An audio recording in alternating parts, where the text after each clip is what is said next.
Okay, so drawing the teapot stand in isometric. How do we start isometric again? It's very, very simple. You just draw your crow's foot or your bird's foot. Straight line down in the middle and 2 lines off in roughly 30 degrees. If you have one of these pages, it makes life a wee bit easier. You can place it underneath the page and you can kind of trace these lines, but it's better to get used to freehand sketching. So, straight line, down. Again, I can't do it because here I'm on visualizer, but turn the page to make life easier if you want to draw the lines. Again, so I'm just going roughly 30 degrees here.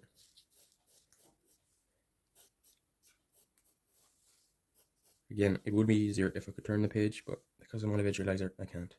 So those are my three. There's my bird's foot. Starting off now, looking at it up here. If I sketch it out in the drawing I'm doing, I'm going to have roughly my bird's foot here.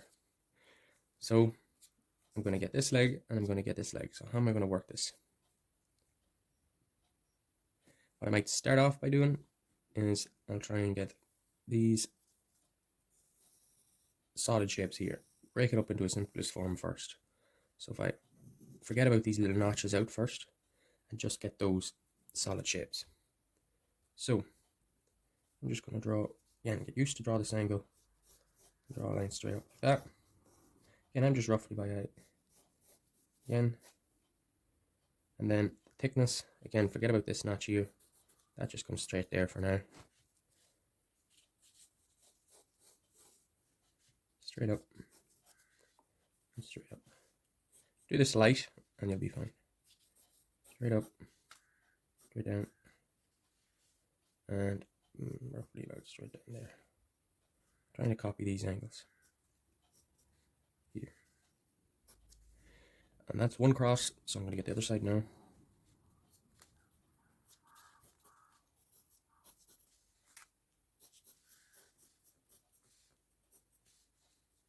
Straight up.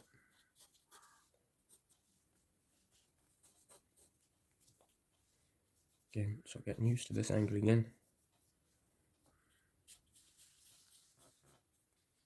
Again, this could be easier if I could turn the page. Like so. Again, nice and light this time because remember we have to put in all these notches then. So, I have pretty much the basic shape got here of the two crosses overlapping. Now I need to get the top shape. So, hexagonal, as we can see here, kind of comes straight down here and straight down here. So, how to do that?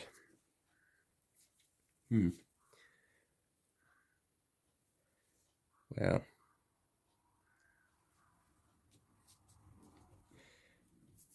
I would roughly just space it between my center lines. So roughly it's equal both sides. So I'm just going to roughly space it. Drawing an octagon is kind of hard because we have to use more than our 3 lines. Normally with isometric, you can get away with only drawing 3 angles, 1 straight vertical and 2 side to side. Can't do that now. So what I might do is,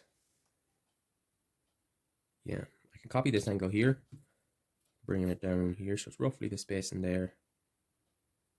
I might leave the top for a second and finish off the bottom, because then I can look at it and see, okay, the spacing is this distance and this distance. So I want to get these notches now. So looking here, I'll have a notch here. Looking here, a notch here, here, a notch here, and here, a notch here. Then I just kind of draw them back.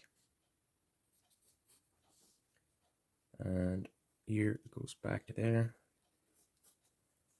There, it goes back to here. And here, back to here. Now, make them 3D. So this goes back here. This goes back here. And this goes back here. Same here. Back, back, back, back. Now I need to close off that. So again, copying this angle here again, back. This time copying this angle to get this line, back. They're all going to be parallel to these lines anyway. This line to get this line, and this line here, back. And all just those 3 angles. Everything so far except 1, 2, 3, 4 lines have all been the 3 angle lines. Now all I'm missing is these lines going back here. So this line back up here, and just kind of keep the distance between these the same thickness as this. So again, this one goes back here. I can bring up this line, that'll tell me the exact distance, and then back. Bring up this line and bring it back. And now this one, again, I have to kind of guess it. And he kind of goes back like so. So now what I'm going to do is I'm going to go over heavy what I want to keep.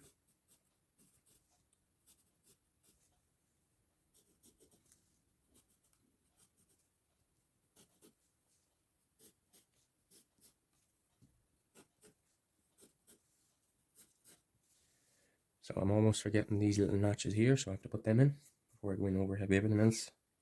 That notch kind of comes down so far here and comes out so far from here, so I'm going to roughly put them there.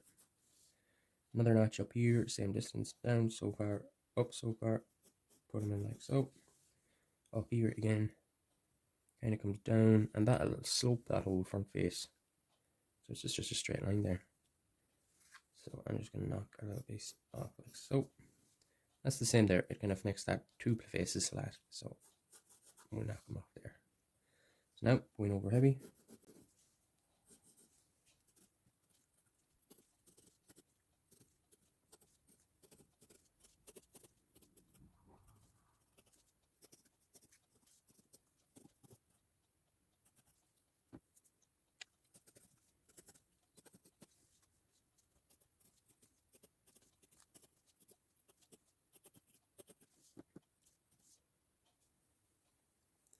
So now I have the base done. All this part here and all this part here. Looks fairly close. Now all I have to do is draw the outline of, or get the top. Okay. Again, trust the process. Don't be, I'll give up. Try it, okay? So, drawing the top now. The handy thing is I can look at my sketch and I'm going to space it out accordingly. So that distance should be about there. And again, I'm just going to attack the bottom shape first, and then I'll work on the top. So it comes down, it comes straight. Actually, that line is probably parallel to this one of our three lines. And the same with this one, it's probably parallel to our baseline. This one is a new line, new angle. It's just straight across, 90 degrees to a vertical. There's probably another line coming down here somewhere. There is, in here. Don't forget about him. Just put him in there. Then we have this line coming up here, and he's probably actually parallel to our line here. So he comes to about there, like so. Same this side, out like so, and then our middle line, which is actually parallel to one of our three lines, like so. So there's a basic outline. Now I'm just going to give it a bit of thickness on the top. So out, parallel to the three top lines, like so.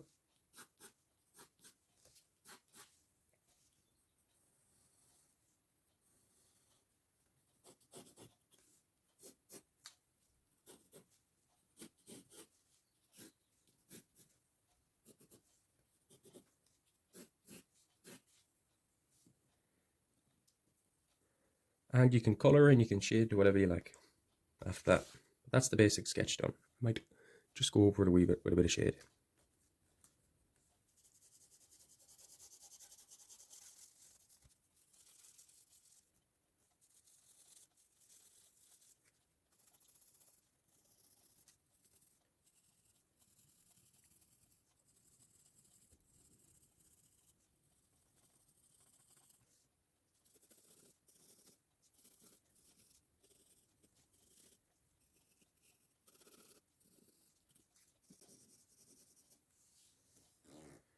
Like so.